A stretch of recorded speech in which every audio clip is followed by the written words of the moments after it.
আমরার মতন অপরাধী মিজানের পাল্লায় উঠায় যাবে, ক্ষমা পাওয়ার কোন আশা নাই।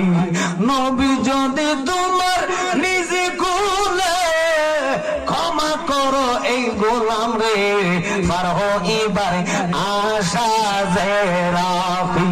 আল্লাহর নবী আপনার দরবারে এই আসামি নবী হাজির হইয়াছি।